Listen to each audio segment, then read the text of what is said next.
দেখো বন্ধুরা, আজকে মাংস রান্না করা হবে। মাংসটা ধুয়ে রেখেছি, এখন বাদ বাকি সব কিছু রেডি করবো। আমি সব কিছু রেডি করে নিয়েছি মাংসের জন্য। এখন এই যে আদা, পেঁয়াজ আর এই যে লাল মরিচ, এগুলো সব গ্রাইন্ডারে গ্রেট করে নেব। রসুন,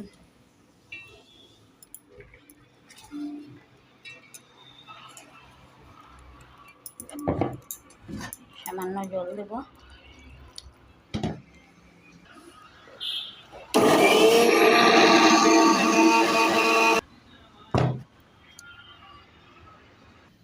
যেখানে আমি কড়াই বসিয়ে তেলটা গরম হয়ে গেছে, গোটা গরম মশলা দিয়ে দিচ্ছি।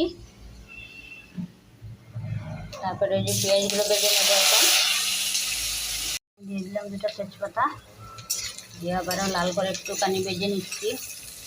পেঁয়াজটা ভাজা ভাজা হয়ে আসলে আমি সবগুলো মশলা দিয়ে দেবো। পেঁয়াজটা ভাজা হতে হতে আমি এখানে মশলাটা রেডি করে নিচ্ছি। লাল মরিচ গুঁড়ো, হলুদ গুঁড়ো, জিরে গুঁড়ো, 2 চামচ জিরা দিয়ে দিলাম। যে গ্রেট করা মশলাটাও দিয়ে দিলাম, দিয়ে সব একসঙ্গে ভেজে নেব।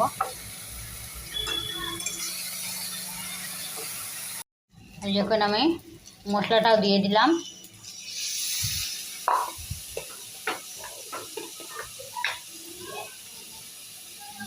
লবণও দিয়ে দিচ্ছি।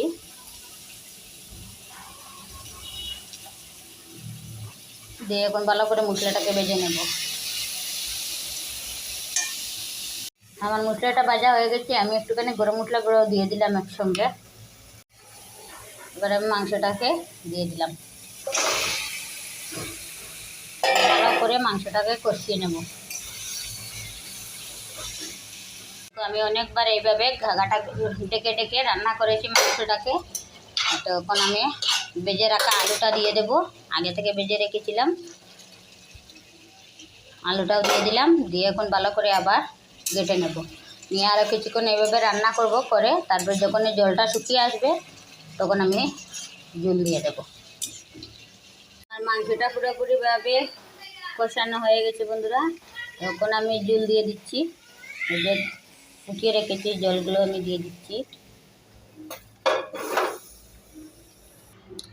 তো ভালো করে একটুখানি ব্লক আসলে, ভালো করে ফুটিয়ে আসলে তারপরে আমি নামিয়ে নেব মাংসটা। আমার মাংস রান্নাটা হয়ে গেছে বন্ধুরা। আমার মাংস রান্নাটা কীরকম হয়েছে কমেন্ট করে জানিয়ে দেবে বন্ধুরা। আমার চ্যানেলটাকে ফলো করে আমাদের পাশে থাকবে।